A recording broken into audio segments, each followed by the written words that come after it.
I really strongly feel that white people have gentrified weed. It's hard time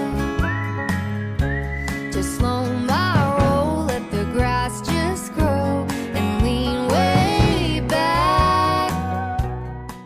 I started smoking when I was 17 years old, and I just grew up with a lot of guy cousins, and they were always doing it, and I was always trying to tag along with them. So my first time smoking was 17, and it was just an immediate connection to it. I love the way it made me feel. I felt silly. I just enjoyed it, the experience of it, but then I also had a connection to the legacy of it. I grew up watching Friday. I grew up listening to, Dr. Dre and Snoop Dogg and just like pretty much everybody in 90s hip hop who was talking about smoking. And so when I was doing it, I felt connected to that in some way. And I've been smoking it ever since. And one thing that has struck me about cannabis and its legacy and how it intersects with Black culture is when I really started reading about it, the act of smoking weed is something that was at one point exclusively Latinos and Blacks. It was exclusively Mexicans and Blacks smoking it in jazz clubs and on work sites.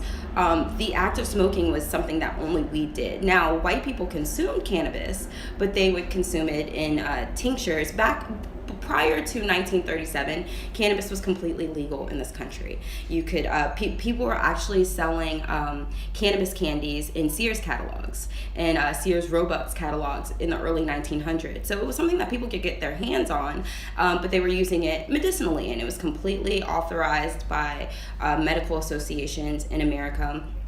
What happened is that there is a guy named Henry Anslinger who was the head of the Federal Bureau of Narcotics, and he needed to drum up some support for his agency because they weren't really doing anything, because at that point all drugs were legal. And so he needed to drum up some support. He needed some federal money and some federal funding. So he said, what can I do to get people behind our Bureau of Narcotics? Well, I could come up with this scare tactic. I could make people really afraid of this hot new drug that's on the streets, and it's making white people interact with Black people, and it's making young white women sleep with Black men, and it's causing hysteria, and it makes people just like want to kill other people, and it's called marijuana. And they really, really, really drummed up the reefer madness and created this hysteria around cannabis, which is just a plant.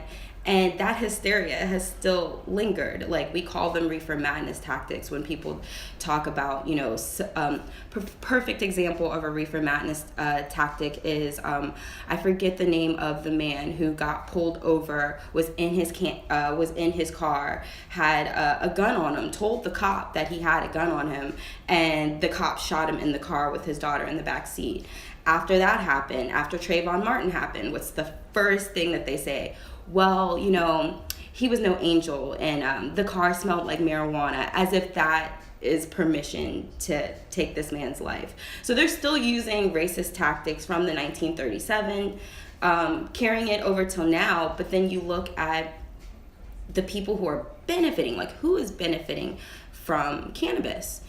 It's mostly white men. It's mostly white men, and I would say white women too.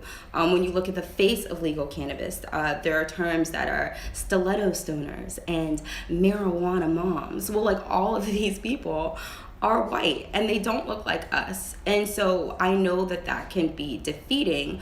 Why would I want to entertain an industry that's like that? Here are reasons why. Because the cannabis industry is super, super new, and it's in its infancy stages, and it's going to take off. Like, it's a matter of time before it just explodes, and that's going to come with ending the federal prohibition on marijuana. So once that ends, which is the talk of all the 2020 candidates are going to have to talk about ending federal prohibition because majority of the country wants it. But when that happens, this industry is going to explode, and there's so much money in it. And because it's at its infancy, we are in a position unlike any other industry. We did not have access to the gold rush. We did not have access to the Industrial Revolution. We did not have access to the dot-com boom. And if you think about it, we still don't really have access to the cannabis industry because there's so many hurdles that we have to get through. But we can fight for this. We can really fight to claim our position. And I mean, like, as sad as the whole Nipsey Hussle thing is, we can learn from someone like him to take all the resources that we have. We can talk to the Black church, help them gather all their resources, and we can pool together collectively, cooperative economics. We can pool together the money that we need to buy farms, to open our own dispensaries, to lobby together, pull together, like call our congressmen, call our governors, and say that legalization in my state has to benefit the people that were harmed the most by it. They're not just going to give us what we want. We have to fight for it, and that's always been the case. So don't let the lack of incentives that are out now stop you from fighting for them.